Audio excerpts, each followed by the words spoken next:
Então, trata-se do ciclo de palestras em comemoração à Semana Nacional de Combate ao Assédio e à Discriminação.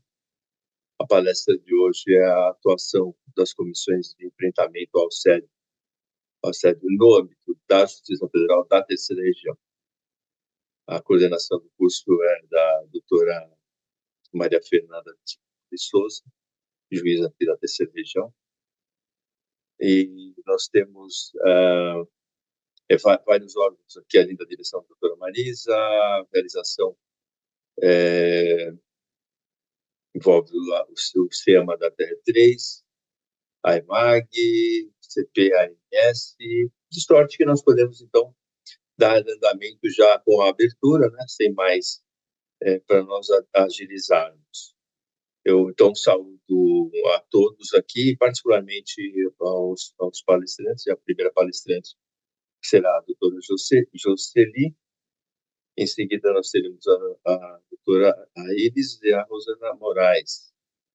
Então, eu vou apresentar, assim, a doutora Jocely Guerra Castelfranchi, é servidora da nossa Justiça Federal, apoio especializado em psicologia, diretor do núcleo de ingresso e acompanhamento profissional, e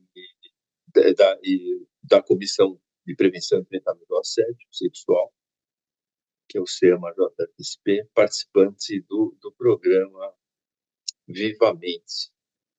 Então, com essa saudação, nós passamos à explanação da Jocely Guerra Castelfranchi. Muito prazer e muito bom aqui, Emag, ter você aqui entre nós. Obrigada, doutor. Uma boa tarde a todos e todas. É um prazer estar aqui e como representante da Comissão de Enfrentamento do Assédio Moral, do Assédio Sexual e da Discriminação da Seção Judiciária de São Paulo.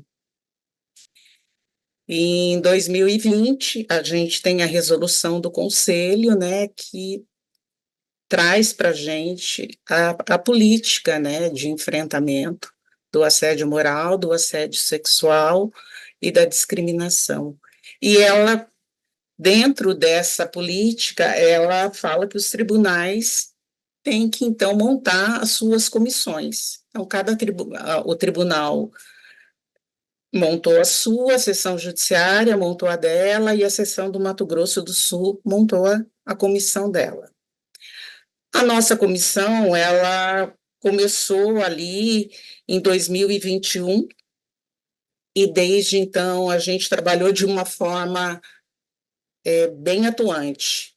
Durante muito tempo a gente se reunia com muita frequência. Nessas reuniões a gente descobriu que a gente precisava ter um documento, uma política da terceira região. E uma política da terceira região implicava trabalhar as 3 comissões.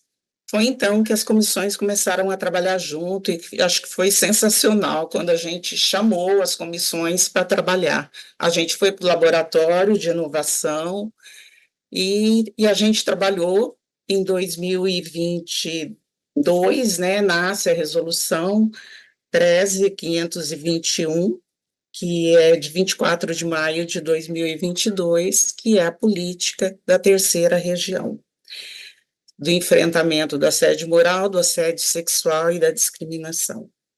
Ela, claro, ela traz muita coisa do que é a comissão, né, a própria resolução do CNJ, e entre essas coisas, a gente pensou, agora a gente tem que criar a cartilha. Aí a gente se reuniu, também num esforço muito grande, a gente escreveu essa cartilha e a gente tem a nossa cartilha desde 2023. Na Seção Judiciária de São Paulo, a gente criou um canal de denúncia. A pessoa pode entrar nesse canal e fazer essa denúncia. Desde que a comissão foi implementada, nós tivemos, daquele período, que era janeiro, até janeiro de 2024, a gente tinha 49 queixas, né, de assédio que nós recebemos. Dessas, a gente tem 26 em andamento. E durante todo esse tempo, a gente foi percebendo que a gente precisava ir além, né? Não bastava só a comissão fazer o trabalho dela. A gente precisava ter um trabalho de todas as áreas junto. A gente precisava ter um trabalho que a gente chegasse mais perto das pessoas por meio de campanhas de divulgação. A gente pensou em divulgar a cartilha, mas a gente não tem braços para tudo isso. Daí a gente percebeu que a gente tentou fazer muitas coisas juntas, e a Iris sabe disso, conversamos muitas vezes, mas a gente não tem braço para atuar em tudo isso. Daí, esse ano, a gente teve que informar a auditoria quais eram as ações, né? Ela levantou uma série de questões e a gente precisou informá-la, e dentro dessa informação a gente coloca a necessidade que hoje, assim, com a implementação de todo esse trabalho que foi feito desde 2021, a gente tem a necessidade de ter uma estrutura que pudesse ter ali pelo menos 2 servidores que pudessem trabalhar com o apoio das comissões e trabalharia com o apoio das 3 comissões. Então, isso hoje é urgente, a gente ter uma estrutura. Aqui a gente teve o trabalho nosso, ele foi coordenado pela doutora Maria Fernanda, que é a nossa presidente, e ela nos ajudou muito, ela participou de tudo, de todas as ações que a gente aqui pensou em fazer, ela impulsionou, ela participava das reuniões, ela chamava as reuniões, ela teve e ela tem um trabalho muito atuante. Mas, de fato, assim nós não temos braços suficientes, né, para abarcar tudo isso. E eu penso que hoje receber talvez esse número de denúncias não seja nem tão grande assim, mas é o que a gente tem, porque nós aqui, quando criou a comissão, a gente pediu a parceria da área de saúde, a gente pediu a parceria da área de gestão de pessoas para que ajudasse a divulgar o nosso trabalho. Eu acho que muito do que a gente recebeu aqui, a gente conta com o apoio dessas meninas, porque o trabalho da comissão e do assédio, ela começou nesse período, mas nós aqui, enquanto área de gestão de pessoas, aqui da Justiça Federal, desde 2019 a gente trabalha com esse tema. Quando a doutora Luciana Ortiz foi diretora do Foro, ela pediu um trabalho para a gente de saúde mental. Ela ficou muito preocupada com o número de licenças e afastamentos, e ela pediu um trabalho dentro. A gente fez um projeto que envolvia todas as áreas aqui. Fizemos, inclusive, algum esboço de uma cartilha, de uma política, do que seria um trabalho desse, que, pelo menos no entendimento das áreas. Quando ela viu o projeto, ela disse: olha, isso não é um projeto só nosso, a gente tem que mandar isso para o tribunal. E a gente enviou para o tribunal.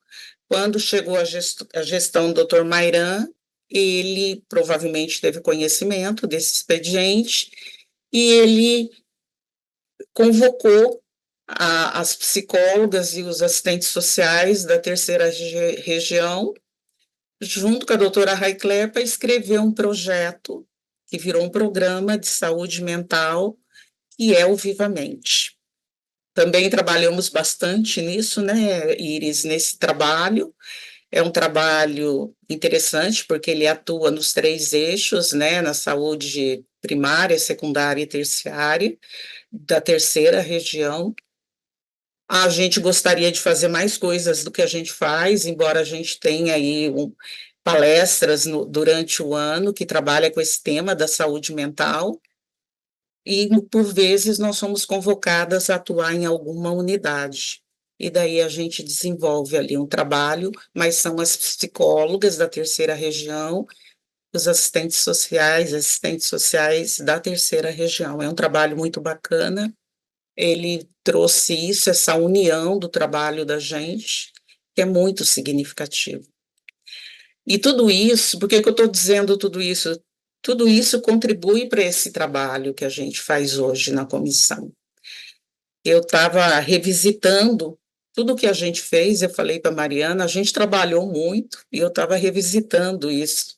E eu achei, dentro desse estudo da saúde mental, que em 2018, o Tribunal Regional do Trabalho da Quarta Região, ele chamou Christophe de Jus, que é um estudioso, né, um psicanalista que estuda a psicodinâmica do trabalho, para fazer uma palestra lá. E ele fez uma palestra.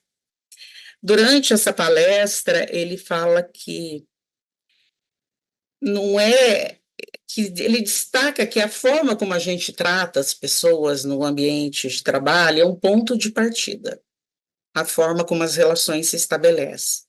Mas, acima de tudo, o ambiente e a cultura organizacional são dimensões capazes de afetar profundamente a saúde mental dos trabalhadores. Ele, naquela ocasião, ele dizia que ele tinha uma trajetória de 45 anos e que nessa trajetória dele como pesquisador sobre o assédio, o sofrimento no trabalho, ele, na verdade, ele viu que não mudou muita coisa em relação ao assédio, em relação às técnicas. O que impressionava muito ele naquele período já era o aumento impressionante das patologias mentais e somáticas decorrentes do assédio. Né, isso é interessante, que foi quando, em 2019, a doutora Luciana se preocupou com isso, e isso é uma coisa que a gente vê acontecer, e que cada vez mais a importância do nosso trabalho, tanto na atuação do programa Vivamente, que é a prevenção da saúde, bem como no trabalho aqui das comissões do assédio, né? Eu não vou ficar por muito tempo nessa comissão, existem outras pessoas, a gente tem uma comissão muito bacana, né, formada aqui em São Paulo, as nossas colegas, e a Mariana está aí no tribunal, mas ela é uma colega que foi daqui e que carinhosamente nos ajuda muito. Quando a gente criou esse canal, a gente deve isso muito à Mariana, todo o empenho dela em criar esse canal de denúncia. Esse canal permitiu a gente receber essas denúncias que chegaram aqui para nós. E isso é um trabalho interessante, porque a gente, enquanto comissão, a gente tem que se fortalecer, a gente tem que ter uma estrutura, porque a gente precisa fazer esse trabalho com os nossos servidores, com os nossos diretores, gestores, com os nossos magistrados, com os terceirizados, com os estagiários. Isso é uma urgência que a gente tem aqui. Na verdade, mais ou menos era isso que eu tinha para falar da comissão. E durante essa semana, uma coisa que angustia muito a gente, porque muita coisa a gente não consegue fazer, e a gente trabalha em parceria, inclusive, com a Escola de Servidores aqui, que é um dos pilares nossos, é um programa de formação de gestores que possa minimizar muitos dos problemas que a gente tem. E muito se fala em empatia. E durante essa semana a gente ouviu isso, parece que ficou quase que uma palavra de moda. E há pouco tempo, estudando, fazendo um curso, eu vi um vídeo sobre empatia, e eu descobri o quanto que empatia muitas vezes é confundido com simpatia. Eu acho que durante esse tempo, todas nós que fazemos parte da comissão, acho que a gente repensou muitas ações nossas.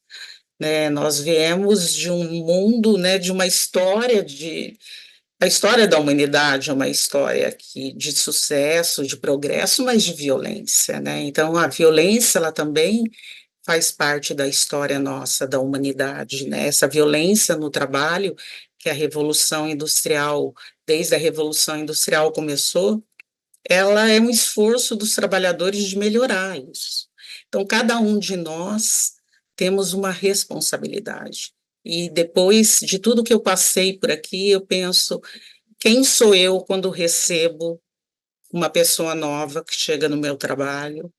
Quem sou eu que recebo um gestor novo que nas mudanças, né, de gestão e de tudo mais tem? Como que eu recebo essa pessoa? Com simpatia ou com empatia? Então, acho que esse vídeo ele vai ensinar um pouquinho a gente o que é empatia, o que é simpatia, e empatia é uma coisa que a gente pode aprender. Era isso, gente. Obrigado, doutora Jocely, que de forma assim, bastante objetiva, ela colocou um dos temas mais importantes que nós temos hoje, né? E vai ser apresentado o vídeo agora, é isso, doutora?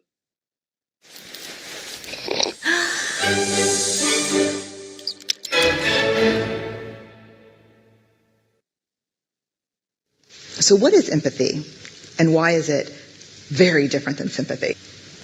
Empathy fuels connection. Sympathy drives disconnection.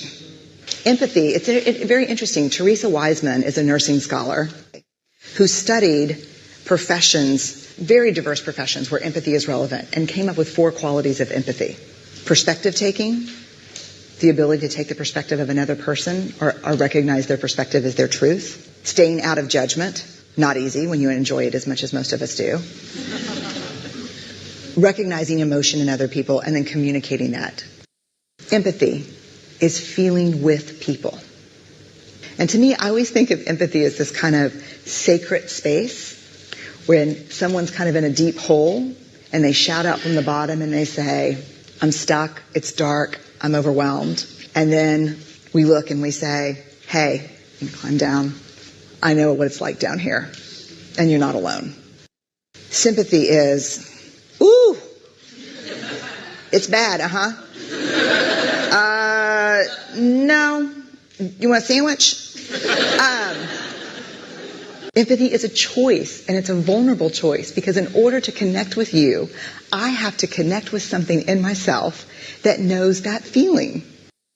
Rarely, if ever, does an empathic response begin with at least.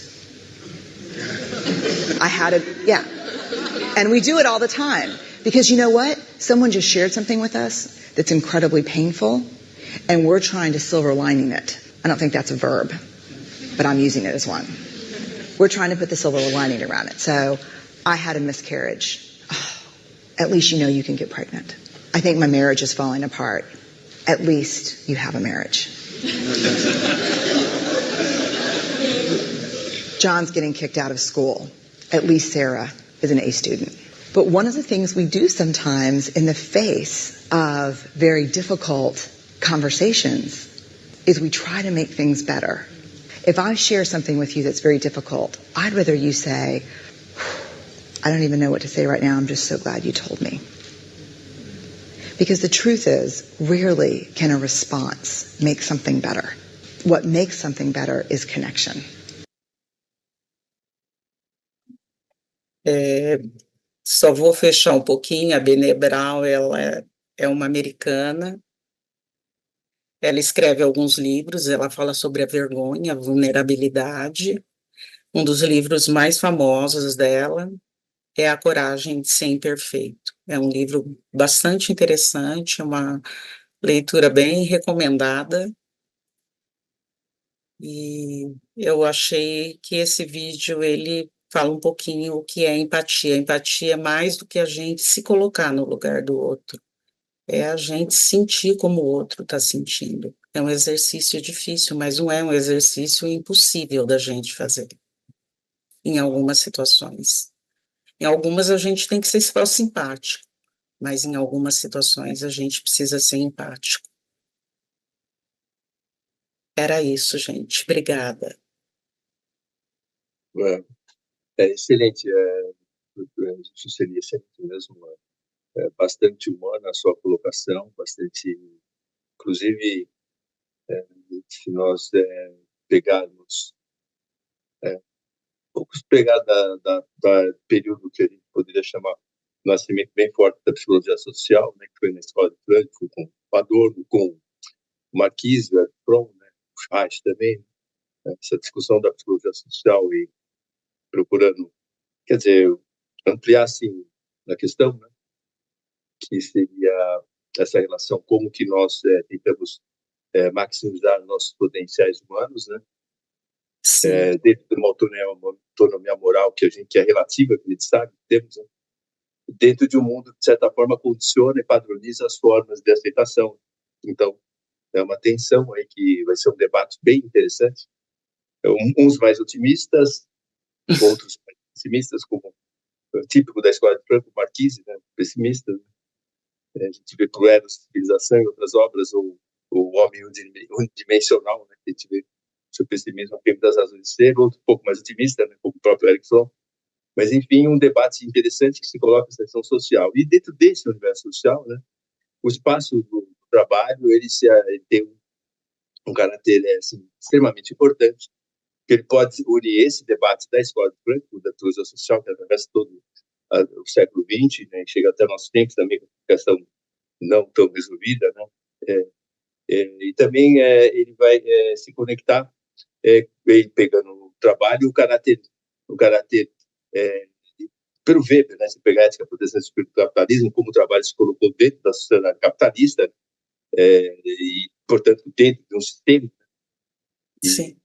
e nós vamos ter, de um lado, então, uma atenção fortíssima de alguém, né, das pessoas, nós, né, em última instância, e tentamos ser felizes, nos realizarmos, buscarmos empatia, simpatias, dentro de um mundo que é civilização, né, como Freud vai colocar, mais civilização e menos ciclos de vida e potência. Então, se a gente então pegar então, dentro desse universo o trabalho, esse espaço, exatamente por esse elemento ético que está sendo colocado nele, né? Inclusive a origem da expressão trabalhar, está ligado hebraicamente o adorar a Deus, a service, né? Até hoje em inglês usa service religioso. Então a gente nota como que o trabalho é um local que seria assim um ponto, né, de intersecção de vários elementos da nossa narrativa enquanto pessoas, né? Enquanto narrativas inferiores, seja uma perspectiva religiosa, uma perspectiva da psicologia social, do existencialismo, é, da psicanálise mesmo, né?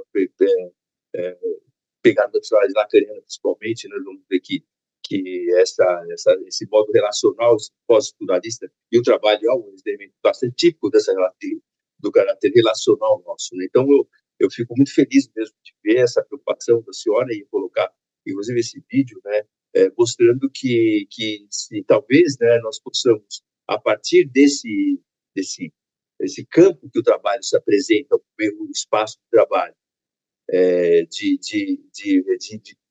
intensificação de relações, né? Afinal de contas, esse talvez é um dos elementos mais importantes para a gente ser feliz, né? Se realizar com plenitude, doação a alguém, né? Pelo trabalho. Talvez seja, então, esse momento da gente buscar possibilidades de passar e conseguir esse além que a senhora coloca, que seria o ideal, né? Da gente conseguir sentir como, né? Sim. Porque eu creio que até essa discussão é bem interessante também, na perspectiva existencialista heideggeriana, ele fala em Mitsein, né? Ele fala que ser é ser com, né? Ou seja, a nossa própria identidade vai ser sempre relacional com, né? Então, se nós pensarmos isso no universo do trabalho, nós vamos poder pensar que talvez seja esse um momento que pode ser uma célula para que a gente amplie, né, a visão da simpatia e colocar esse lugar no outro, no plano, inclusive, do sentir, né, dentro da medida possível que a gente tem, para outras formas relacionais que a gente vai ter, né, como exemplo da família, os grupos e tudo mais. Sim. Mas acho que o microcosmo, o fato da gente ter essa ideia de habitualidade que a noção do trabalho tem, algo regular, né, que é exatamente está no Weber lá, né, essa regularidade, o caráter até sagrado, no caso, né, são protestantes, né, que há disso, né, e esse talvez seja exatamente por essa possibilidade que ele tem, eu creio, acho que uma forma talvez única, né, de nós conseguirmos ter esse embrião de alguma coisa que ultrapasse a racionalidade pura, né, paciente, pura, empático. Então, muito obrigado aí, muito feliz mesmo com essa intervenção. Então, nós podemos, então, passar, né, com esse meu agradecimento, né, a Iris Anari Bambio, o G Lima. Tá. Até a curiosidade, a sua origem qual é, Iris? que os nomes são... Não tem áudio. Joabrig. Então, eu tenho origem, descendência japonesa, ascendência, né? Tá. E Muito também espanhola. Então, A mistura aí, né? A mistura. um nome muito bonito. É servidora da Justiça Federal no OMS, né, atuando como psicóloga do trabalho, graduada em psicologia pela Federal, né, de lá. Tem mestrado em psicologia da saúde na Católica, né, local, especialista em psicologia organizacional do trabalho e possui extensão, currículo interessante aqui, né, self-coaching, né, inclusive professional self-coaching. Então, vamos aproveitar esse seu conhecimento. Vamos ouvir aqui a Iris, tá? Vamos lá, Iris. Sim, doutor. Deixa eu compartilhar aqui. Tá. Então, quero agradecer a realização do evento, principalmente a EMAG, que coordenou aí por meio da Mariana. E aqui, em nome da CEPANS, eu vou fazer algumas reflexões sobre o combate ao assédio e à discriminação, não somente com o que tem acontecido aqui na Justiça Federal de Mato Grosso do Sul, mas também propor uma reflexão para vocês, conforme for passando aqui a apresentação.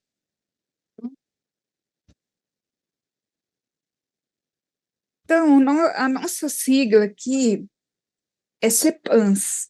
E ela ficou diferente da CEAMA da Justiça de São Paulo e do Tribunal por uma particularidade nossa, que a gente discutiu esse nome na comissão, na época que ela foi instituída, e a gente iniciou os trabalhos efetivamente em 2021, durante a pandemia, sob a presidência da doutora Monique, que hoje é diretora do foro. E, na época, quem sugeriu o nome foi o doutor Pedro, que ele também era membro da comissão. Na primeira publicação da Resolução 351, em 2020, ela instituía as regras da forma que essa comissão deveria ser composta. Então, tinha representatividade de juiz indicado, juiz eleito pelos membros da JUFEMES, né, na época. Também tinha servidor indicado, eu fui indicada como psicóloga da área de saúde pelo diretor do foro, e também teve servidores eleitos. Entre os servidores da sede, se não me engano, servidores do interior, também tivemos a representatividade do sindicato, né? Também de estagiários, a gente ainda tem uma estagiária que é representante dos estagiários, e dos terceirizados, que no caso tem sido a chefe da servidores da limpeza da sede. Então, buscando essa representatividade, a resolução colocou essa necessidade de ter um membro de cada área, enfim, dessas formas de indicação e eleição, enfim. No entanto, em 2023, logo após a gente publicar a cartilha em conjunto com a Justiça de São Paulo e com o Tribunal, com as comissões, com as CEAMAS, teve uma mudança da resolução. Essa mudança ela foi feita tanto nos conceitos do assédio, da discriminação, quanto na formação também da própria comissão, da forma de composição da comissão, que agora não é obrigatório ter representantes juízes e nem das áreas, só que é obrigatório que se dê a preferência para membros LGBTQI+, também para pessoas com deficiência. Então, nesse sentido que a comissão recomenda a diversidade e representatividade, mas não tem mais obrigatoriedade de eleição de membros, indicação. Eu queria aproveitar, assim, para vocês esse tempo que eu tenho e fazer essa apresentação em 3 movimentos, pelo menos. O primeiro movimento é esse, eu estou apresentando a CEPANS, falando um pouco da história, né? Vou mostrar para vocês aonde que vocês podem procurar o canal de denúncia. Vocês estão vendo aqui que eu saí da apresentação e estou entrando na página da CEPANS? Só responde para mim no áudio que eu não estou. Então, essa aqui é a página da CEPANS. É uma página de acesso externo. Então, você entra no site da Justiça Federal de Mato Grosso do Sul, coloca lá /CEPANS e entra direto no site, na página da comissão. Da mesma forma, vocês podem ter esse acesso na página da CEAMA, da Justiça de São Paulo, e também do tribunal. Vocês veem que a formatação é parecida, só que a CEAMA de São Paulo tem essa figurinha aqui, e foi ela que foi o modelo, foi baseado no modelo da página da CEAMA da Justiça de São Paulo. Então, eles foram pioneiros nesse aspecto. Mas, enfim, aqui a gente tem algumas particularidades que eu gostaria que vocês vissem, visitassem e vissem comigo aqui. Então, aqui a gente tem um atendimento virtual na Justiça Federal de Mato Grosso do Sul, na CEPANS, e você clica e você pode receber o atendimento psicológico, né? Uma escuta qualificada para procurar orientação, não só para denúncia. Então, eu acredito que a nossa demanda ela é muito difícil de acessar. E é importante que a gente fale que a busca pelas comissões ela não é só em caso extremo de denúncia, ela pode ser também para um apoio especializado, para orientação. Então, a gente tem essa função também. Aqui está a nossa cartilha de prevenção ao assédio e à discriminação, que foi capitaneada pela CEAMA de São Paulo, da JF São Paulo, e está muito bem feita. A gente precisa atualizar ainda os conceitos do assédio, que teve a mudança logo em seguida da publicação da cartilha, mas ela está muito boa, então recomendo que vocês leiam essa cartilha também. Mais para frente, ainda nessa palestra, eu vou passar o vídeo de apresentação que está aqui no site também, que tem todo o contexto, como vocês vão ver, que está falando dessa cartilha, tem os conceitos que foram apresentados aí, também as atualizações que foram dadas na Resolução 351, com as alterações, enfim, que a gente ainda não colocou na cartilha. Aqui tem o canal de denúncias, que pode ser anônimo ou identificado. A pessoa pode fazer a denúncia com a intenção, se identificando com a intenção de buscar orientação, e depois ela pode decidir se ela vai prosseguir com a formalização ou não da denúncia, ou fazer uma denúncia anônima, que vai servir para a gente fazer estatística, estudar, mas, assim, efetivamente, a gente não vai conseguir muita atuação, né? Eu já estou falando isso para caso se você tiver interesse de fazer uma denúncia, quiser fazer sem se identificar, também dá. Mas se identificar, você pode decidir se vai prosseguir ou não formalizando a denúncia depois. A gente tem esse papel de apoio e orientação também. Então, você pode ficar tranquilo em relação a isso se você é uma pessoa que está precisando desse tipo de apoio. Aqui tem o fluxo de atendimento, a forma que a gente trabalha na comissão, né? A gente recebe a denúncia, ela é conduzida de forma sigilosa, né? Então, ela não é repassada para a sua unidade de trabalho, administrativamente. Primeiro, a gente faz a escuta, oferece o apoio, pergunta se a pessoa quer prosseguir ou não com a denúncia. Se prosseguir, a gente precisa identificar de alguma forma, mas, de qualquer forma, o processo vai correr em sigilo ainda. Então, tudo isso a gente vai oferecendo apoio ao longo do procedimento. Então, é importante que vocês conheçam a comissão e a forma de atuar por esse canal. Por isso que eu estou apresentando, e esse é o primeiro movimento da apresentação. Agora eu vou apresentar os movimentos seguintes dessa apresentação, e eu quero saber se vocês estão comigo ainda. Estão vendo aí? A tela encheu, está tudo certo? Tudo certinho. Ótimo. 351. Então, Agora segundo movimento. Vocês estão vendo essa criança? Quem sou eu? Eu vou falar sobre ele um pouquinho. Esse aqui é o Ludwig van Beethoven. Ele nasceu em 1770, ele foi filho e neto de músicos, e o pai dele ele foi muito rígido com seu ensino, a ponto de dar surras nele quando ele errava, quando tinha preguiça de estudar. Uma criança com 5 anos, né? Imagina uma criança apanhando para aprender música, né? Iniciou com cravo, que era um piano bem antigo, tem um som estranho para a gente hoje, mas eles tocavam muito na época. Depois passou por violino e viola, com 5 anos. Então, por essa situação na família dele, essa pressão do pai dele, por ser filho de músico, pressão para aprender, ele era um garoto tristonho, rebelde. Então, aos 7 anos, ele já demonstrava esse tipo de comportamento. O pai dele era alcoólatra, né? Explica também muito da pressão que ele teve, assim, né? Que pode ter sido piorada, né, com esse vício. E ele, quando ele chegou na vida adulta, ele tinha um temperamento imprevisível. Ele não era uma pessoa comum, assim, de um comportamento assim que você vê, né? Não, ele era uma pessoa diferente. Tinha um temperamento forte.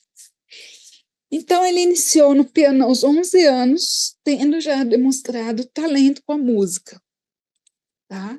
Então, o piano ele já estava começando a superar o cravo naquela época, né? Enfim, ele já foi para o piano.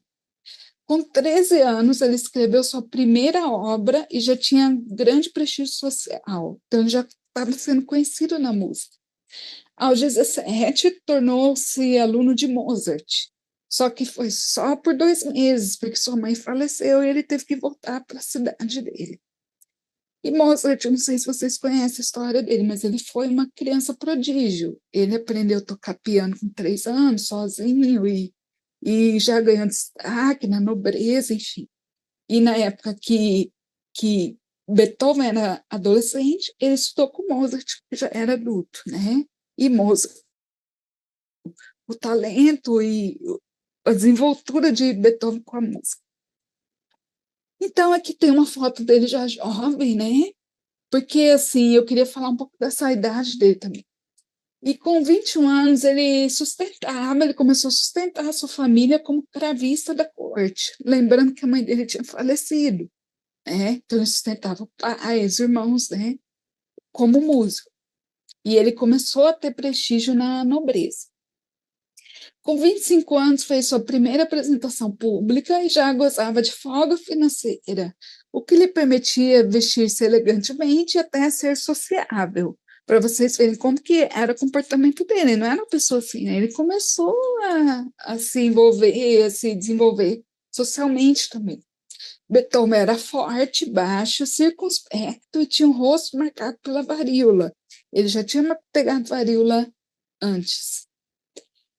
Então, aos 27 anos, ele começou a perder a audição. Imagina uma pessoa que trabalha com música, que vive com a música, que desde os 5 anos começou a ter a sua personalidade, a sua vida moderna pela música, começar a perder a audição aos 27 anos. Ele não contou isso para todo mundo. Um colega dele, músico, violinista, ele comentou uma vez, né, que estava perdendo a audição, enfim. Enfim, ele começou a ir ao médico e aos 27 anos, na verdade, parece que foi quando ele foi ao médico mesmo, então, de certo, antes já estava tendo sinais. Aos 38 anos, concluiu e apresentou sua 5ª sinfonia. Então, a sinfonia que a gente mais conhece hoje é a 5ª Sinfonia de Beethoven, que é aquela tan tan tan tan tan tan tan tan, né? Ele já estava ficando surdo na época. Eu só não coloquei aqui que ele estava surdo quando fez, porque eu não tive certeza dessa informação. Mas eu tenho mais dados aqui para vocês.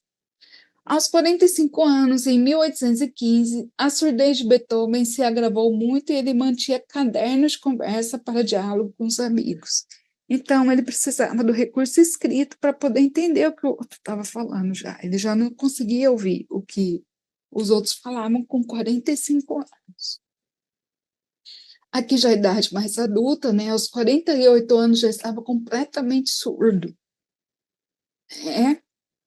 Aos 54 anos apresentou a sua composição da 9ª Sinfonia em Ré menor, inovando com incorporação de canto coral, consagração. junto aos instrumentos, ao piano, né? E ele não colocou nessa composição só piano, tinha violino, tinha outros instrumentos. Quer dizer, se ele ficou surdo aos 48 anos e aos 54 anos ele apresentou uma sinfonia, e eu vou falar para vocês. O manuscrito original da Nona Sinfonia, praticamente integral, que contém mais de 200 páginas, está exposto lá, né? E a obra foi composta após sua completa surdez, né? Você vê que uma sinfonia, essa Nona Sinfonia, ela não é composta de uma música, ela dura horas, né? Enfim. Ela tem vários movimentos. Um dos movimentos ele colocou coral junto, que foi uma inovação para a época, né? E ela foi um trabalho complexo, porque ele fez surdo, ele já estava completamente surdo. Você vê, tem mais de 200 páginas de escrita da música. Então, não é um trabalho simples. Ele estudou, ele colocou ali o conhecimento que ele tinha e sem estar ouvindo, né? Ele morreu aos 56 anos, em 1827, de causas desconhecidas, né? Não sabe se por pneumonia, envenenamento, cirrose, e ainda se especulam o que ele tinha. Então, eu quero que vocês escutem, ao fundo de uma apresentação que a gente fez, a Nona Sinfonia de Beethoven, um pedaço, né? 6 minutos dessa sinfonia, né? É o primeiro movimento, Allegro ma non troppo, um pouco maestoso. É apresentado pela Orquestra Filarmônica de Minas Gerais, pelo regente Fábio Mechetti, e essa música foi escrita após surdez de Beethoven. Então, eu vou colocar para vocês. Esse vídeo foi feito para ficar disponível na página da CEPANS. Ele está colocando os conceitos do assédio moral, sexual e da discriminação atualizados, né? Depois da mudança que a gente teve, né, com a resolução, eu esqueci, acho que é 358. E também o que tem na apostila, na cartilha que está divulgada no site. Então, vou pedir para vocês apreciarem a música e também procurem ler os conceitos, vamos dar uma revisada aqui em tudo que a gente já viu sobre o assédio, tá? Eu não vou me deter em cada ponto agora, porque eu quero fazer uma revisão rápida, tá? Mas, no fim, eu quero fazer algumas provocações de reflexão com vocês. Então, vamos lá? Vocês estão ouvindo?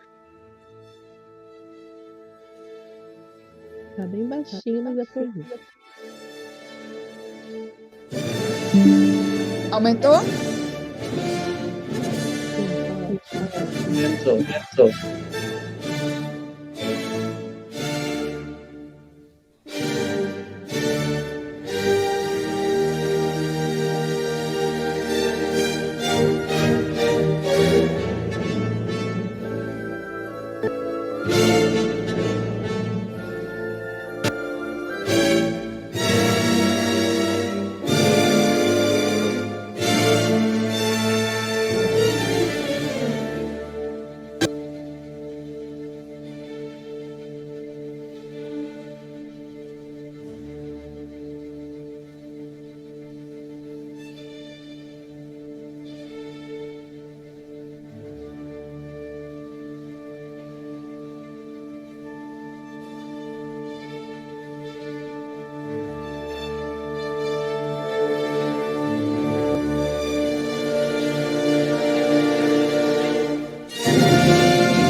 Muito bem, tá aqui.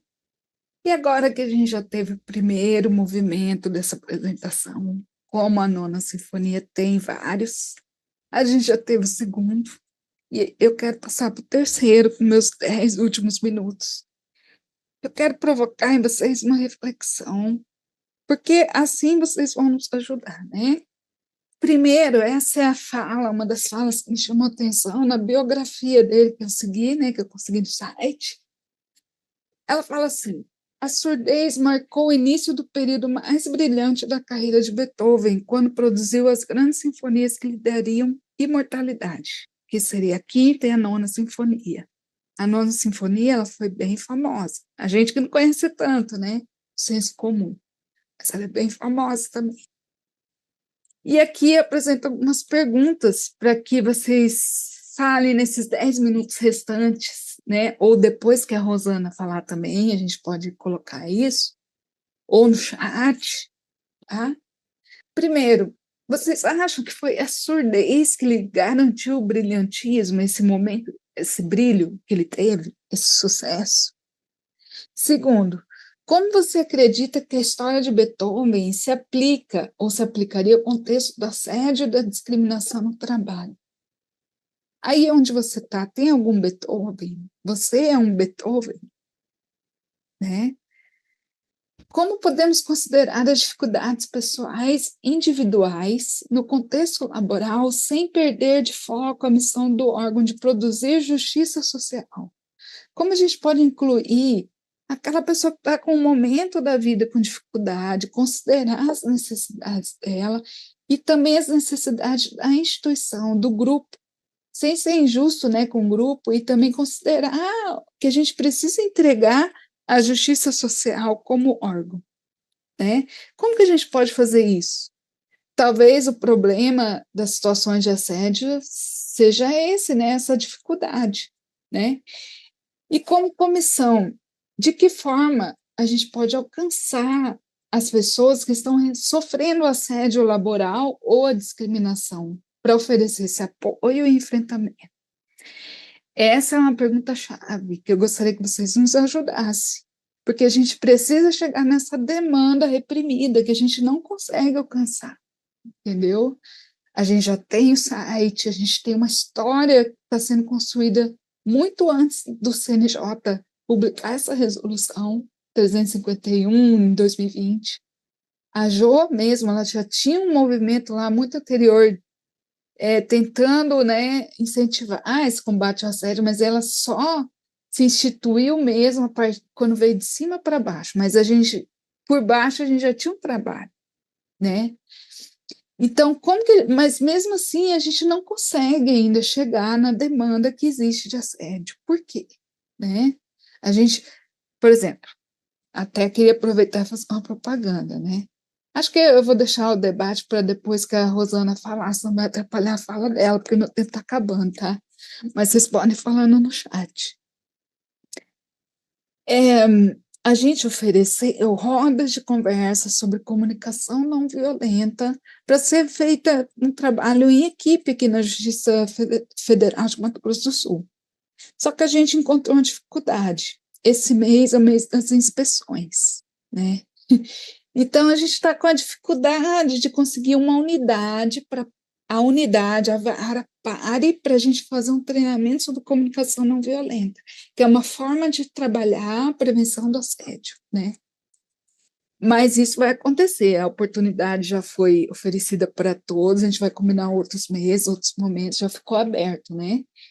E aproveitando essa situação, que a gente já tem pronto esse treinamento, a gente, como comissão, a CEPANS, hoje presidida pela doutora Franciele, né?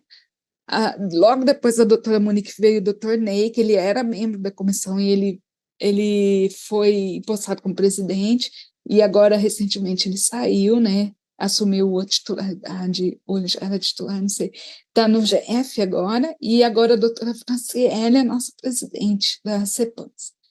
Então, a doutora Franciele, né, representando a nossa comissão, né, a gente tem oferecido, a gente quer abrir para vocês essa roda de conversa, né, no dia 17, das 10 às 12 horas de São Paulo, 10 às 12, horário de São Paulo, ou das 9 às 11, horário de Mato Grosso do Sul.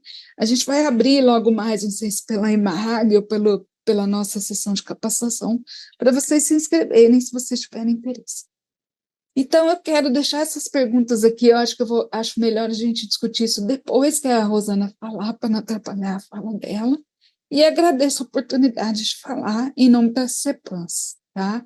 A gente está à disposição, nós, das 3 comissões, e a nossa intenção é chegar nessa demanda que existe, só que a gente não consegue chegar. E a gente sabe por quê, né? O tema do assédio, ele é muito espinhoso de tratar, principalmente para quem sofre o assédio, está nessa posição, né? Mas a gente quer ajudar. Então, eu quero novamente me colocar à disposição, as comissões também, e agradecer pela oportunidade. É isso. Eu gostaria de agradecer também a Iris, muito interessante, fiquei muito contente mesmo, né, de ver, né, e assistir. Uma das contribuições que eu acredito que possibilita a gente criar coisas novas, né, inclusive nessa área, na área do assédio, na área do ambiente de trabalho, hoje em dia o conceito de ambiente de trabalho passou a fazer parte da ideia de meio ambiente maior. Saímos, portanto, inclusive, é uma luta, né, do antropoceno, inclusive naquelas perspectivas machistas, vocês conhecem, todas as mulheres, principalmente, para um ecocentrismo. E dentro dessa perspectiva, o ambiente de trabalho se coloca e o ser humano como um ator importante, mas não o centro. E eu achei muito, e dentro dessa perspectiva de possibilidade de pensar em novos padrões, novos caminhos, a intersecção ela é fundamental. Você colocou arte, né? A música, então, eu achei a gente percebe que essa conexão, um exemplo dessa conexão, a gente pode ver na psicanálise lacaniana, que o Lacan se aproximou, todo o Lacan se aproxima do Salvador Dalí e o surrealismo. Quem vê o René Magritte, o Dalí, todo, e o próprio Lacan jovem, 30 anos, sua tese de doutorado dele foi todo ligado, inclusive, ela atraiu mais,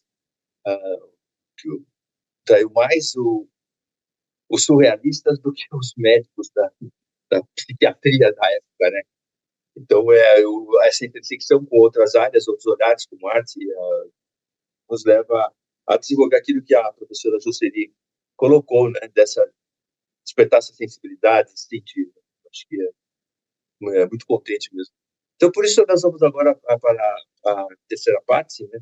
A terceira, mas a não menos importante, claro, a professora, a especialista e tudo mais, a professora Rosana Moraes, que é formada em psicologia, com especialidade em psicologia psicossomática, e aqui do nosso tribunal. Ela é psicóloga do trabalho, atua nessa área de gestão de pessoas com ênfase em desenvolvimento humano, organizacional, né, e membro da comissão de prevenção. Então, todos os qualificativos para a gente aproveitar bastante essa fala agora. Professora Rosana, muito bom tê-la. Obrigado. Obrigada, doutor. Boa noite a todos. Agradeço a oportunidade também de estar aqui hoje com vocês para a gente falar um pouquinho sobre isso. Dr. Marcelo Vieira, que é o nosso atual presidente da comissão, ele pediu, né, para que eu falasse um pouco hoje, principalmente sobre os desafios que nós temos hoje das comissões. Então, como a Isis já deu a introdução, né, que a gente tem um desafio muito grande de fazer chegar essas denúncias, da gente ampliar esse espaço de fala, dar esse espaço de fala para as pessoas que sofrem o assédio institucional. É um assunto bastante delicado mesmo, e a gente precisa ampliar esse espaço dentro da Justiça Federal da Terceira Região. Eu não vejo como uma responsabilidade das comissões, especificamente, esse enfrentamento ao assédio. Eu entendo que as comissões, elas têm um grande desafio, sim, de promover condições para que esse espaço aumente, né? Porque eu acho que não é a comissão que vai resolver, não é a administração que vai resolver, é o coletivo. Então, o que nós precisamos trabalhar, eu acho que o que a gente precisa ter em mente, e aí a gente conseguir trazer isso, problematizar essa questão para o espaço de trabalho, para a gente conseguir resolver, achar aí os caminhos para melhorar esse espaço de fala das pessoas, é a gente conseguir resolver essa equação do que é o assédio moral, né? Porque ele é uma questão subjetiva, tem todo o lado subjetivo, que o indivíduo traz as questões dele dentro de uma sociedade, né? E a gente tem o assédio acontecendo dentro do coletivo. Então, para a gente trabalhar isso dentro da instituição é bastante complicado, né? Porque tem a subjetividade que ela vem, que é muito difícil trabalhar dentro do espaço organizacional, mas a gente tem que trabalhar isso e acolher isso dentro desse coletivo que tem todo uma característica específica. E a Justiça Federal, ela tem, a Justiça como um todo e a Federal, ela tem as suas peculiaridades, as suas características, e que essa cultura para a gente, muitas vezes, também, a gente precisa entender essa cultura, né, onde o assediador e o assediado, onde as pessoas estão inseridas. Mas eu vejo assim, isso é um enfrentamento grande que a gente tem que ter, ele é bem complicado, a gente precisa ter esse entendimento para a gente implantar as ações, e ainda a gente precisa ter o entendimento da estrutura, né? Então, por onde passa a nossa comunicação, a gente tem um trabalho de comunicação a ser feito. Então, para quem a gente comunica, como a gente comunica, dentro de que estrutura a gente faz essa comunicação, e a gente precisa entender essa rede de comunicação. A gente precisa entender, dentro dessa cultura, de onde essas pessoas vêm, não é? Então, desde a parte do concurso, né, servidores passam por concursos, magistrados passam por concurso. Hoje, no concurso, a gente já começa a enfrentar essas questões desde o momento do concurso. Então, a gente tem as cotas. Hoje, a gente tem cota racial, a gente tem cota para PCDs, a gente tem cota para indígena, né? A gente tem as comissões de heteroidentificação. Nós temos as questões de gênero, que a gente precisa cuidar, nós temos questões de idade, né? Tem o etarismo. Então, de onde vêm esses nossos candidatos, essas pessoas que estão entrando? Então, a gente precisa trabalhar desde esse ingresso, a forma como as pessoas entram, como elas são recebidas, depois o momento de lotação, o ambiente que elas serão inseridas. Então, a gente tem a gente precisa trabalhar numa transversalidade muito grande dentro da instituição, para a gente ir derrubando essas barreiras do assédio, né. Então eu vejo que hoje a grande dificuldade das comissões é a gente conseguir ocupar esses espaços, né, e conseguir ir trabalhando, fazer esse mapeamento sistêmico.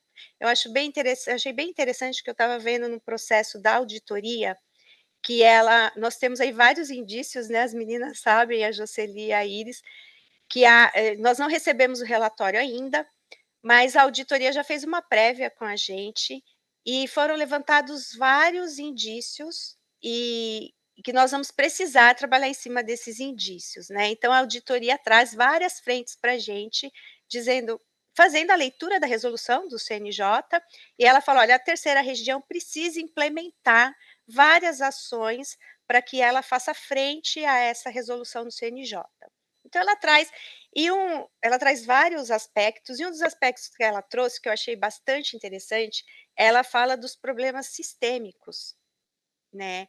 E aí isso me chamou bastante atenção, porque, nós precisamos fazer o mapeamento dos problemas sistêmicos.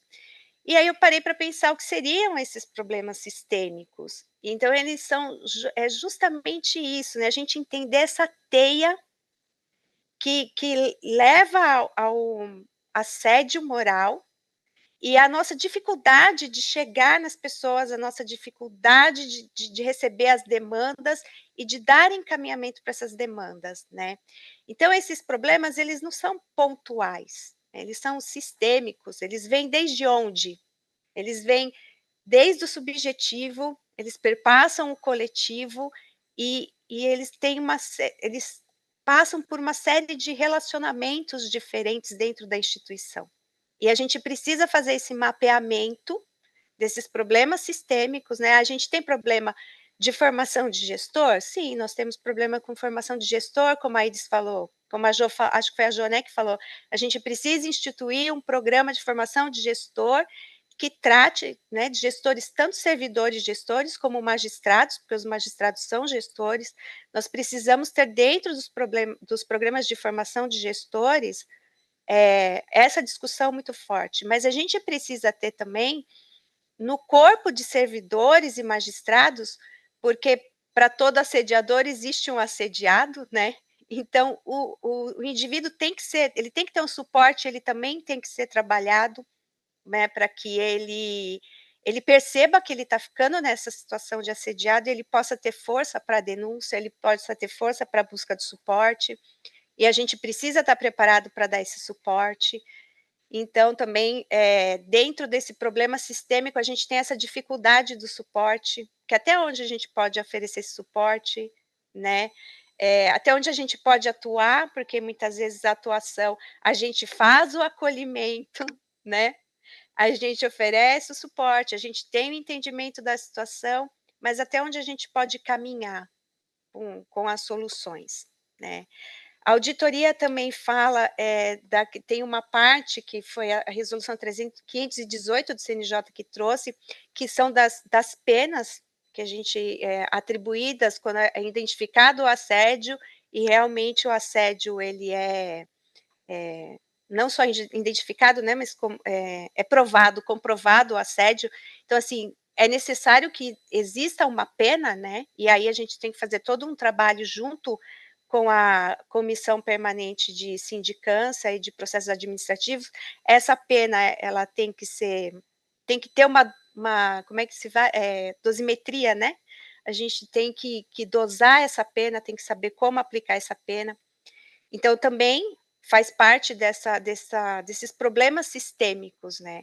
Hoje em dia, como penalizar o assediador? Qual é o peso certo para isso, de cada situação? Muitas vezes também a gente tem dificuldade de entender se o próprio assédio ele acontece e em que via ele vem. Recentemente nós tivemos um caso aqui de denúncia de assédio, mas na verdade a via de assédio ela era invertida, né? Aí a gente fala, não, mas a via de assédio ela não pode ser invertida porque ela pressupõe o estabelecimento de uma relação de poder, né? Então, como que essa via pode estar invertida? Mas o poder, às vezes, ele se exerce de outras formas, não só o hierárquico, né? Existem outras formas de exercício de poder que, às vezes, ele ocorre em vias mais subjetivas. E, assim, e aqui a gente acabou identificando que existia uma via aí de assédio que ela estava distorcida, né? E a gente precisa, também faz parte desse problema sistêmico, né? Que não é, ele parece simples, num primeiro olhar, não, existe o assédio porque existiu tais e tais características, né? Então a gente tem que fazer o enfrentamento disso para que isso não aconteça. Vamos treinar, fazer cartilha. Poxa, mas a gente já fez, por que, que não está funcionando? A gente já abriu o canal, por que, que não está chegando, né? Então, o nosso grande desafio agora das comissões é realmente a gente intensificar, fazer esse mapeamento. Eu achei bem interessante essa proposta que veio da auditoria.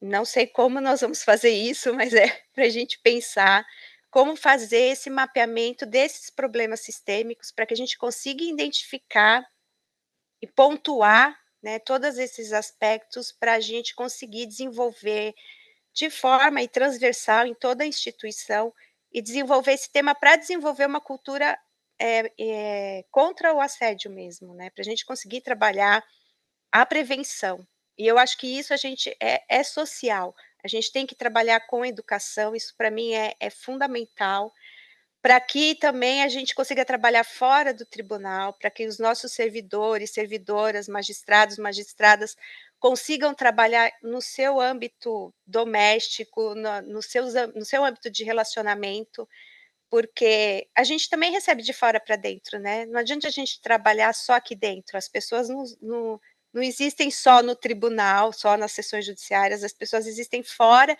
e recebem essa pressão de fora para dentro também. Então, eu acho que a educação é muito forte, a gente precisa trabalhar muito forte isso. E então é isso, eu acho que a minha fala aqui, ela vem mais para trazer essa necessidade das comissões, não é nenhuma necessidade, né? Eu acho que é um desafio das comissões para mapear esses pontos que a gente precisa trabalhar.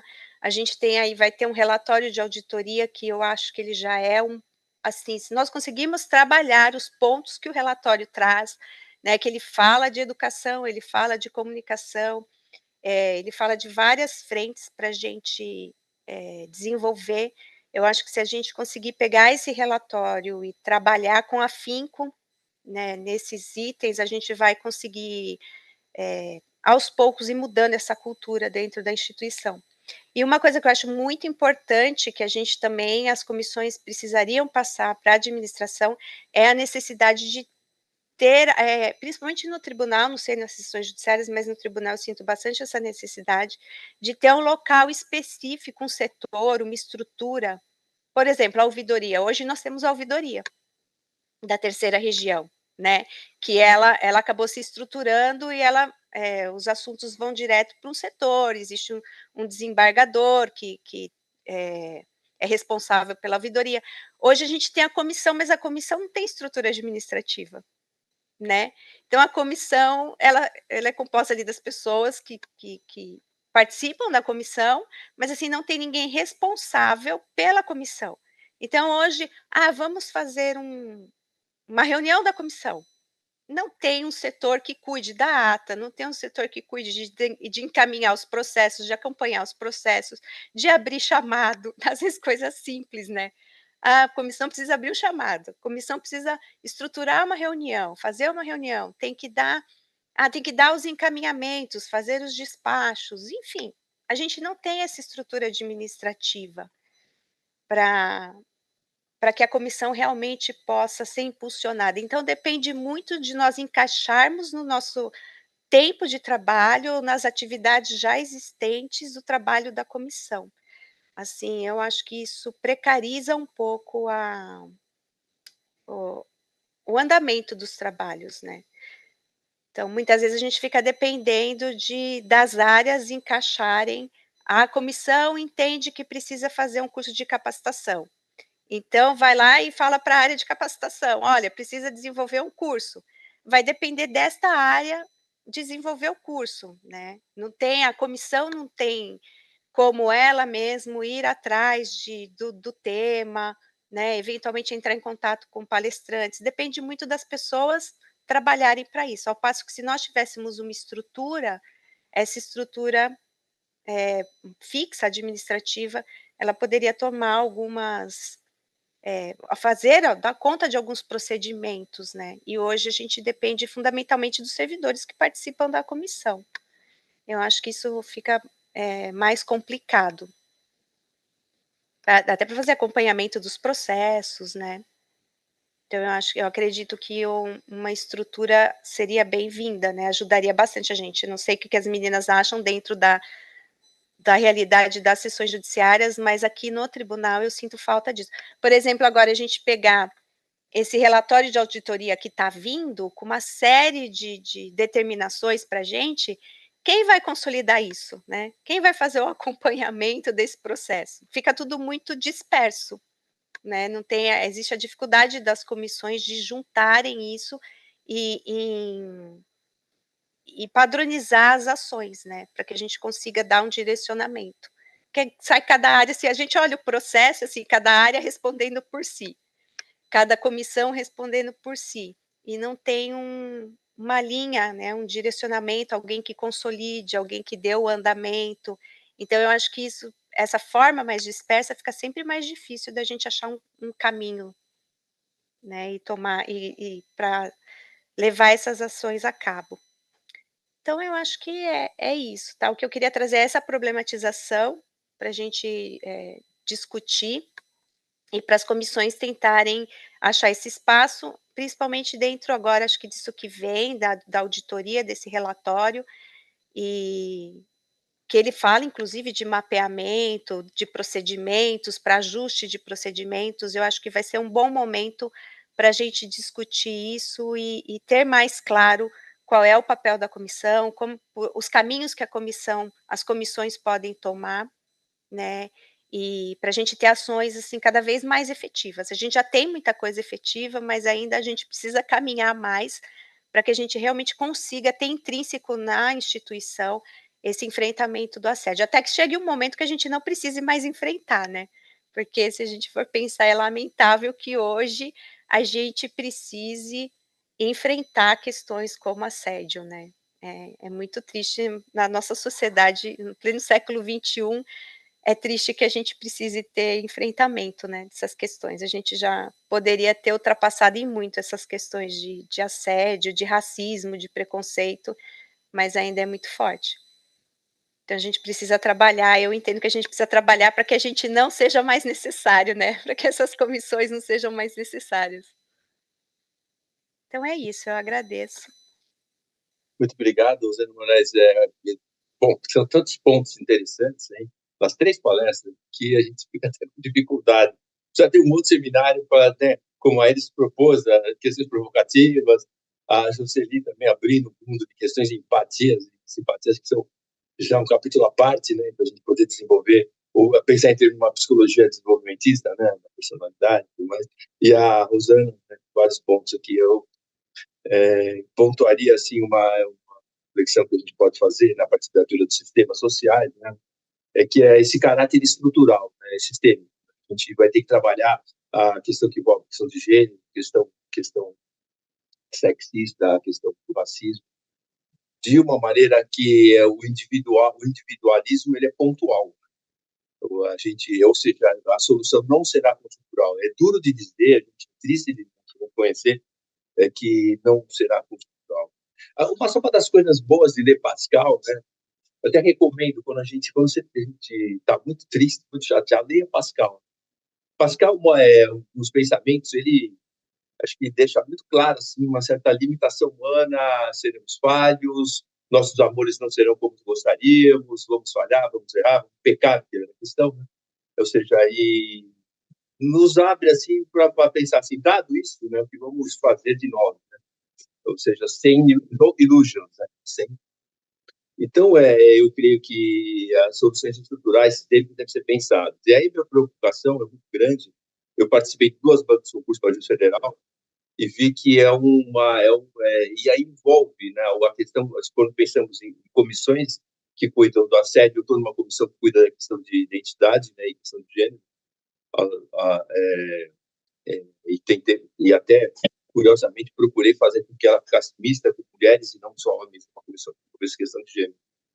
Então, percebemos a dificuldade que existe sistemicamente de resolver, estruturalmente. Então, ou seja, nós teremos que pensar nas raízes disso, né? Nós temos uma seleção de juízes que vão acabar comandando o tribunal de uma forma direta ou indireta, que não essa questão é meio passada ao largo, ela é colocada como questões de concurso, né? Como a jurisprudência ou tais casos judicial apreciar uma questão, inclusive a jurisprudência tem sido bastante avançada nessas áreas, né? A questão da união afetiva, questões das relações previdenciárias, a relação à homoafetividade, o período em que não havia uma legislação própria, enfim, foi sempre avançando. Temas sensíveis o Congresso não tocou e houve avanços na área da jurisprudência, né? Entre os juízes, né, nesse ponto. Então, mas apesar desse avanço, quando a gente pensa na estrutura do judiciário, eu acho que ela ainda é permeada de um conservadorismo muito grande, né, uma resistência grande ainda, acho que ela ainda é patriarcal, ela ainda é vertical, eu acho que vejo com dificuldades. Então, quando nós temos que tomar cuidado, porque as estruturas, elas têm garras que fazem se sobreviver, inclusive com comissões. Por que são as comissões? Não ficarem simbólicas. Elas existem simbolicamente e legitimam uma desigualdade intrínseca e estrutural. Por quê? Porque as comissões funcionam, como a Rosana colocou bem, ela acaba não tendo efetividade administrativa, apenas depende de outros, e às vezes procedimentos administrativos sindicantes não dão em nada.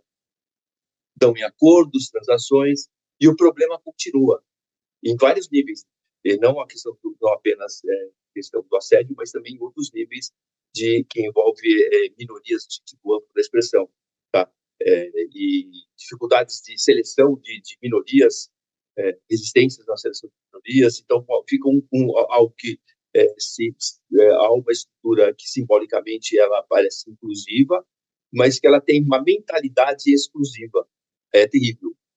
Podemos ter leis maravilhosas, comissões, foi tudo fantástico. Se a mentalidade não fazemos, porque o direito, ao contrário da ciência, a ciência tem uma metodologia, ou ciência, empiria, deduções, induções, ela é uma discussão até também da escola de Branco sobre a questão do caráter objetivo ou não da ciência, é o caráter manipulador, né?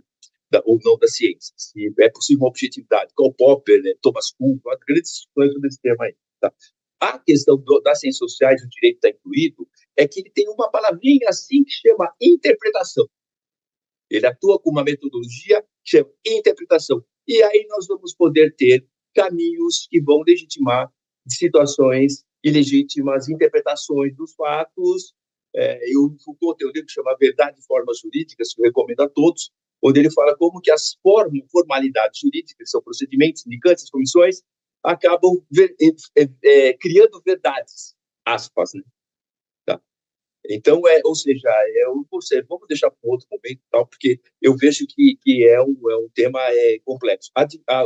Minha preocupação, ela está em que haja alguma efetividade em relação aos procedimentos de assédio, efetividade, que isso não fique simplesmente como uma forma simbólica, que nós possamos ver que, infelizmente, teremos que associar civilidade, né, em termos de respeito, aí, questão que envolve igualdade, civilidade no sentido não apenas normativo, mas como o José coloca, de empática, né, de inclusão ao outro, né, de inclusão ao outro em mim, né, quer dizer, faz sentido. O que é uma outra concepção também lacaniana interessante, né? Essa ideia da identidade como uma espécie de dinâmica da identidade como estática, a gente vai se formando como? Com a diferença, não com o mesmo. E a diferença, o que é? A diferença sexual, a diferença de raça, a diferença indígena, que vai fazendo a gente conformar novas facetas entre uma verdadeira poliédrica, a nossa personalidade. Eu acho que, para isso, gente, nós só vamos poder ter, então, algo que permita fluir essa diferença, né, enquanto um valor. Né? Eu tenho uma tese, né, que eu vou defender em algum lugar, que é, meus alunos da USP, eu já falei, eu coloco isso aí. É a seguinte, a diferença enquanto valor em si. Quer dizer, quando eu tenho dignidade humana, falamos de liberdade, falamos a diferença, um valor.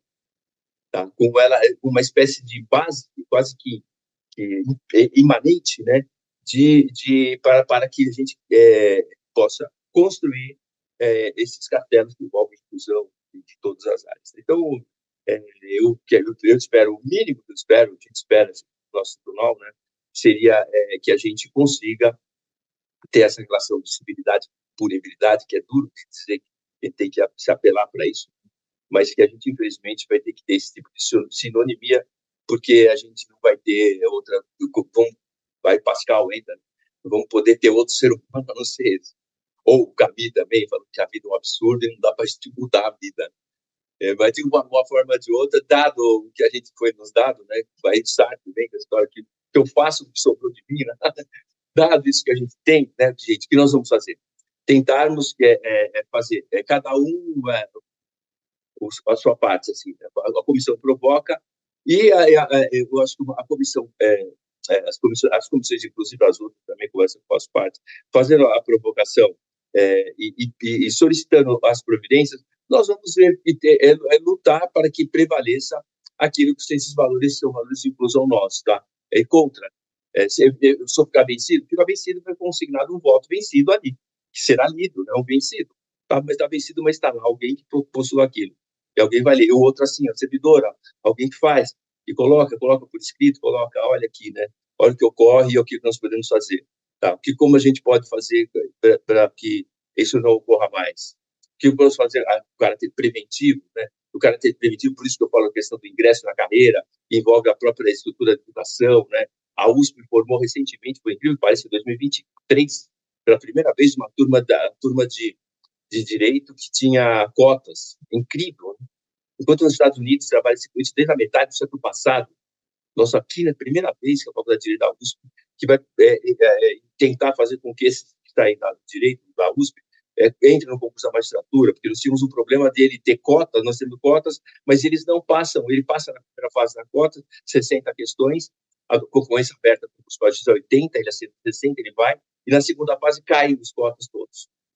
E aí, nas fases orais, pouquíssimos cotas chegam. Ou seja, nós temos um déficit de representatividade em todas as áreas, né? Feminina, homem, preto, branco, preto, praticamente só o homem ocidental que prevalece. Então, percebam como vem de raiz isso. Quem olha fala assim, poxa, olha que sistema inclusive de cotas nos concursos da magistratura, olha que bacana. Só que, na prática, sabem que ele não vai atingir. porque a cota ele tem que ter o mínimo nas provas 666. Como ele entra com o mínimo, ele já vem com uma má formação. É como se um sistema cínico, não no sentido do Diógenes lá da Grécia, mas no sentido da prosaica da expressão, um sistema cínico faz o seguinte: deixa ele vir que ele não vai passar, porque ele está mal preparado. Então, vamos fingir que existe igualdade. Não dá, né, gente? Bom, pessoal, vamos, eu agradeço demais. Olha, eu vou falar, até comentar, né, com meu colega Marcelo, né, do tribunal, né, dessa reunião aqui, né, e também com todos aqueles do tribunal, dos meus colegas pagadores, que são bastante que também comungam de algumas ideias, assim, em relação a uma perspectiva emancipadora de todos nós, né, todos. Quando a gente fala em emancipar a minoria, é a gente. Vamos enriquecer, vamos ser melhores, né, em termos de quais as possibilidades do humano. Por que eu vou contentar em ter de 0 a 100, 50, 30, 40, se com a diferença eu posso chegar perto de 100? Vamos tentar, né? Vamos lá. Pessoal, obrigado. Eu acho que salvo as perguntas encaminhadas, pelo que eu entendi, né? Aqui doutor, a gente ainda tem tempo, sim, para as perguntas. Para as perguntas? Bom, então vamos abrir, então, vamos fazer também isso. mencionar a presença da doutora Franciele, que é a presidente da CEPANS. Doutora Franciele. Então, eu gostaria até de dar uma palavra para a senhora, com um cumprimento aqui entre nós. Muito obrigado, viu? Boa tarde, desembargador Dantas. Boa tarde, boa noite aí já em São Paulo, né? Sim, boa sim. noite a todos aí. Gostaria de parabenizar novamente a organização dessa semana e a contribuição da Jocely, da Iris, da Rosana, e elas foram falando e eu fui anotando algumas coisas aqui que eu gostaria de fazer uma breve reflexãozinha. Bom, vou começar aqui pela provocação da Iris, né, Iris? Achei super interessante que você trouxe. Deixa eu até ver aqui no chat a sua pergunta. A primeira que foi da surdez, né, que lhe garantiu o brilhantismo. Eu não vou me prolongar muito, não, mas foi realmente uma provocação que me trouxe muita reflexão sobre essa questão da surdez que lhe garantiu o brilhantismo, né? E se você acredita que a história se aplicaria ao contexto do assédio, fazendo essa relação. Bom, o Beethoven ele já era brilhante, né? Já era um gênio antes disso, né? Se você imaginar que uma pessoa conseguir memorizar todas as notas em todas as escalas, né? É uma coisa fora do comum. Então, ele já era brilhante antes disso. E aí eles comentou que no começo ele chegou a esconder a surdez. E eu acho que essa que é a relação que eu faço com as pessoas que sofrem assédio, ou as pessoas que têm alguma necessidade, ou que estão passando por alguma dificuldade, e elas tentam esconder isso, né? Não extravasam, porque às vezes tem algum medo até mesmo de expor a fragilidade, né? A gente é muito duro com nós mesmos, com medo de expor a fragilidade, e ela tem medo da repercussão que pode ter no ambiente de trabalho, né? Às vezes a perda de uma função, ou ser considerado uma pessoa que não vai conseguir atingir as propostas estabelecidas, né? Então, eu acho que a relação que eu faço desse problema do Beethoven com a nossa questão do assédio, da discriminação, seria quantas pessoas não ocultam isso, né? Ocultam alguma dificuldade que ela passa por receio de ter alguma consequência no trabalho por conta disso. E com relação às outras questões, eu acho que a Jocely colocou um desafio aí para as 3 comissões que a gente tem que trabalhar em conjunto, né?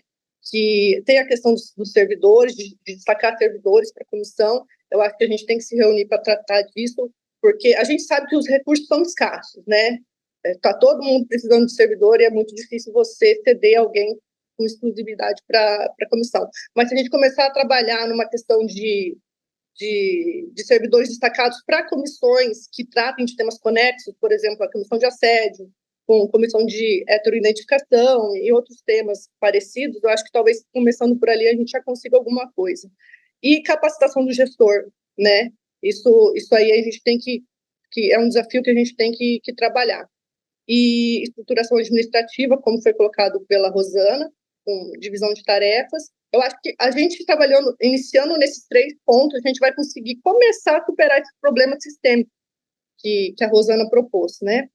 E, rapidamente, aqui também eu gostaria de destacar o atendimento virtual, que a Iris falou, porque muitas pessoas, às vezes, deixam de fazer a denúncia porque ela já acha imediatamente que isso aí vai virar um PAD. E não é dessa forma, né? A gente primeiro vai fazer um acolhimento, um esclarecimento, né? Orientação, e aí depois, bem informada, a pessoa vai poder decidir, não, realmente isso aqui é um caso de assédio? Vou dar continuidade? Vou partir para uma justiça restaurativa? Eu acho que a pessoa se sente mais à vontade se ela pensar que nós temos esse atendimento virtual primeiro para dar um esclarecimento, né? Acho que assim as pessoas vão se sentir mais à vontade de fazer as suas reivindicações, né? E também reforçar o convite da Iris para a nossa roda de conversa. A Iris preparou com todo cuidado, esse é um trabalho que visa a comunicação não violenta, e a comunicação não é só no trabalho, com a nossa família, no nosso dia a dia, tudo gira em torno da comunicação, né?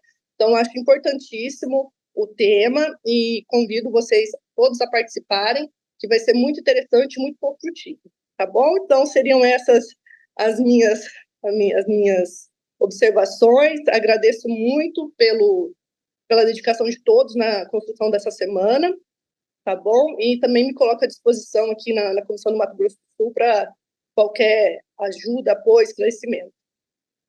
Obrigado, uma intervenção fantástica. Foi uma quarta, na verdade, que pode ser uma quarta palestra, início de uma quarta palestra, quarto módulo, né? Muito interessante. Eu só vou fazer uma em relação à questão da surdez do Beethoven. Eu não ia falar assim, mas eu vou fazer, a Iris colocou bem essa provocação. Eu prefiro, porque a questão que envolve um aspecto físico e alguma consequência no plano psíquico, salvo as situações assim, bastante específicas mesmo, que podem inibir o desenvolvimento assim, completamente. Eu prefiro colocar, novamente, vocês percebem que eu gosto do Lacan, para perceber. A tese de doutorado do Lacan foi da psicologia paranoica e sua relação com a personalidade. E uma das contribuições interessantes que ele, nessa crítica, de certa maneira, ele rendeu Freud, foi sair de uma perspectiva, de uma noção organicista mecanicista, que é bem século XIX, fisicalista, de causa e efeito em relação a algumas coisas. Algo causa, né? Uma coisa como, ou mesmo, inclusive, em relação a um trauma específico, né? Que fosse fases lá daquelas fases todas freudianas, tá? Fosse causa de alguma coisa no nível consciente. Enfim. E ele prefere usar a ideia de formação da personalidade. Quer dizer, a psicanálise paranoica ela surgiria ao longo da formação, durante o processo de formação, individuação, né, do sujeito. Então, eu colocaria assim a questão que envolve a surdez, o dado, dentro da narrativa do sujeito. Então, a psicanálise lacaniana ela sai do organicismo, do materialismo mesmo organicista, para um materialismo histórico, de certa forma, marxista, sob uma linha aí, né? Que até que os marxistas leram bem Lacan, mas ligado ao sujeito.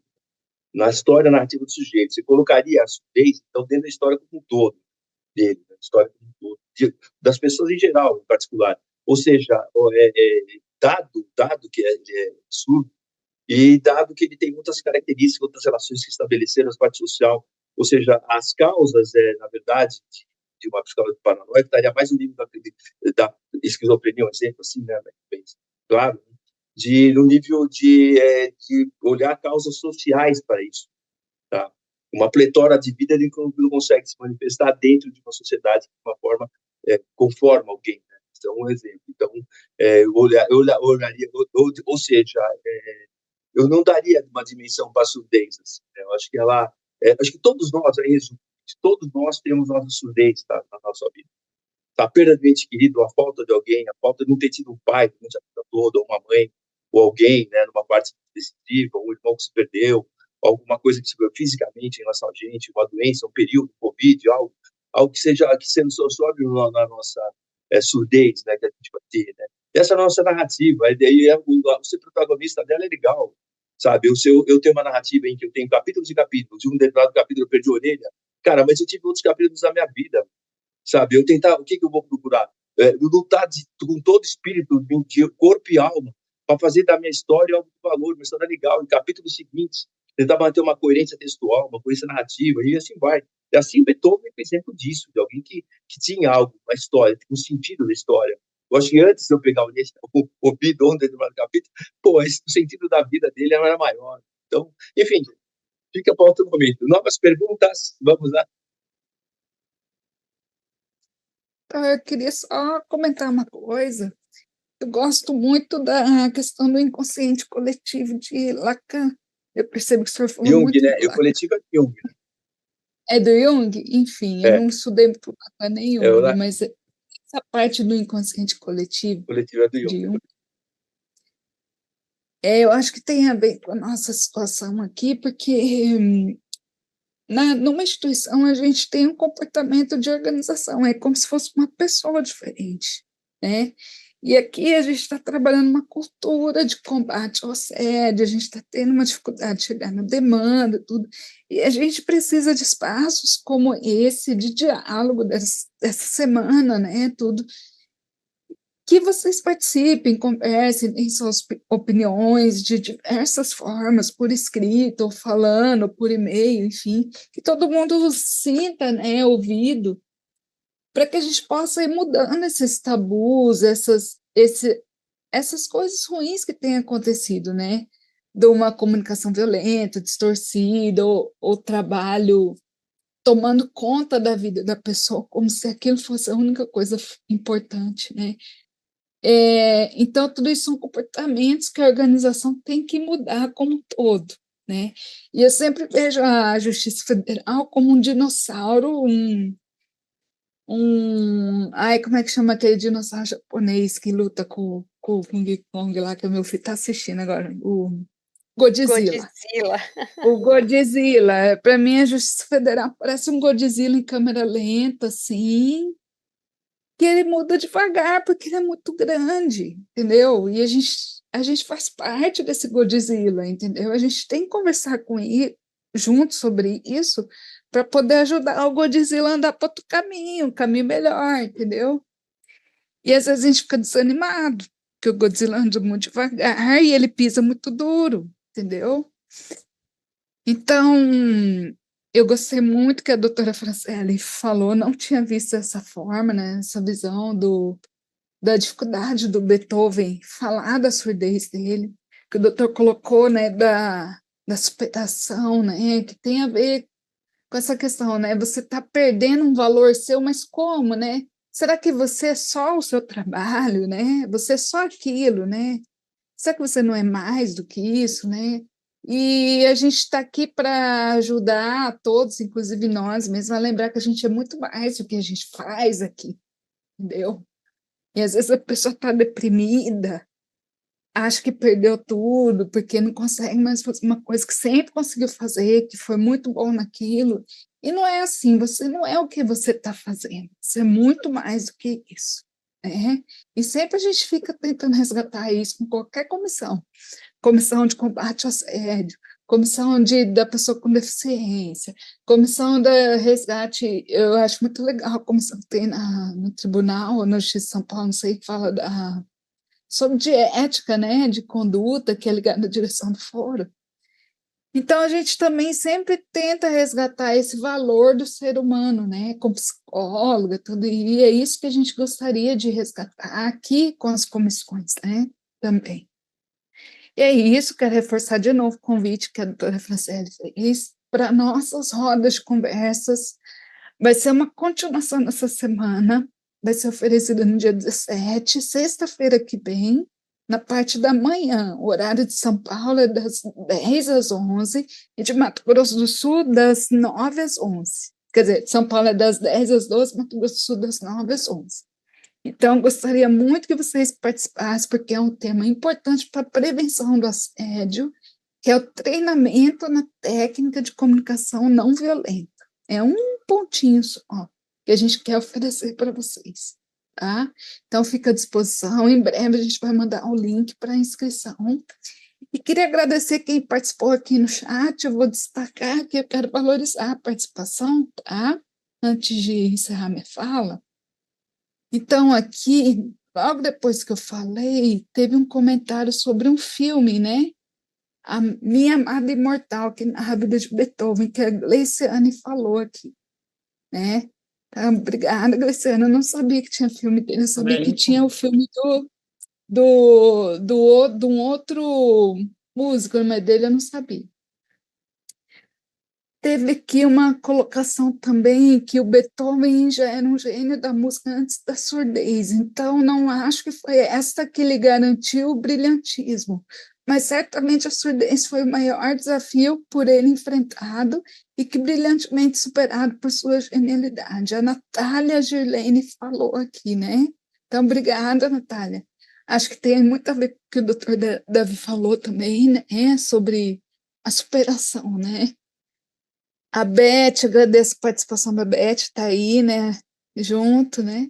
O Maurício colocou também aqui uma breve biografia do Beethoven, que ele viveu por 57 anos, sendo que os primeiros problemas de audição começaram por volta de 1800, quando ele tinha 30 anos, mas ficou completamente surdo nos últimos 10 anos da sua vida, né?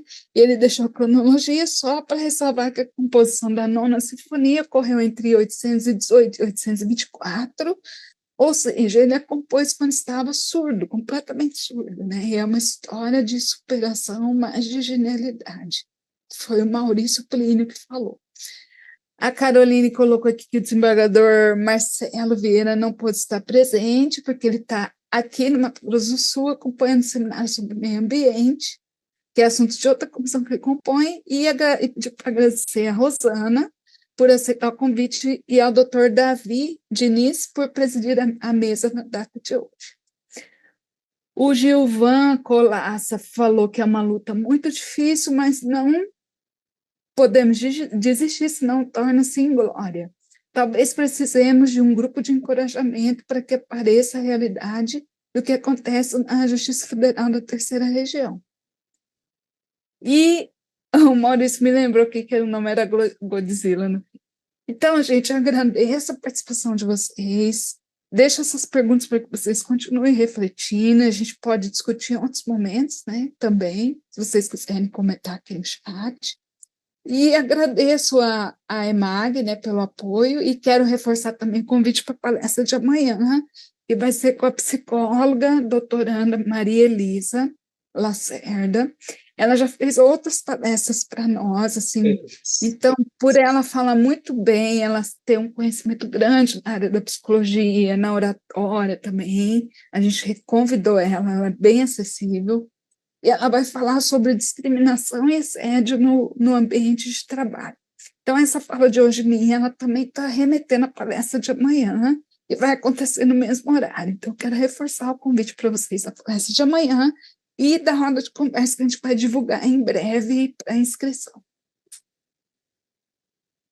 É isso. Muito obrigado pelos avisos gerais. E aqui eu também agradeço então, a professora Rosana, para você, Iris, da Celi, a Franciele, pela sua participação, a todos. A nossa luta já... Nós perdemos por Leviatã, falei monstros, né?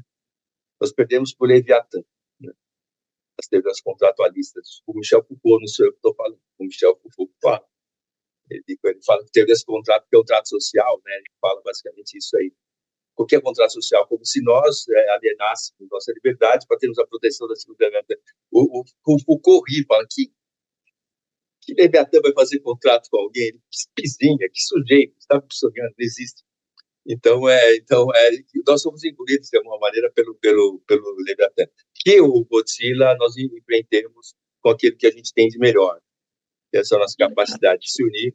E da linha do Foucault também, né, ele substitui o sujeito por um certo horizonte histórico que vai se formar a partir dessa consenso, buscas, pessoas que pensam estar juntos, essa a ideia de comunidade, princípios que nos unem. Então, eu acho que esse é o caminho. Então, para a gente, então, tentar, nessa vez, ser o Godzilla, tá? Pessoal, muito obrigado. Uma alegria muito grande participar quando eu soube que era esse tema. Ontem à noite, às 10 horas da noite, eu falei, eu estarei lá, estarei com o maior prazer, porque é uma pauta que eu, na Universidade de São Paulo, meus alunos, vocês já perceberam que eu sou, assim, solidário com todas essas causas indígenas, causas ambientais, todas as causas. Nós temos grupos da USP trabalhando também, tá? Está aberto, inclusive, para a gente, depois de uma hora, conversar melhor sobre isso aí, tá? Muito obrigado, felicidades, e agradeço a todos, tenham uma ótima noite, e nós nos veremos. Obrigado. Obrigada, boa noite. Obrigada a todos, obrigada, Emag, obrigado, doutor, obrigada a todos e todas.